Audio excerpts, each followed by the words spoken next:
Acousto-optic alarm troubleshooting. First, look at the fire alarm host. The screen displays the acousto-optic alarm fault, but the host is too old to see the number of the faulty acousto-optic alarm. We print it. According to the printed fault number and address, we found the fault acousto-optic alarm device. Remove the sensor. That's the number 94 that reported the breakdown. It doesn't look like it's flooded. No vandalism. Maybe it gets old and fails. Or the wire is broken.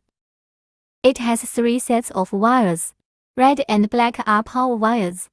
Let's test the voltage on its signal wire. Normal voltage is between 18 and 24. Then measure the voltage on the power wire. All the voltages measured were fine. No problem with the wires. Reinstall the acousto-optic alarm device. At this time, the fire host reported fault disappeared.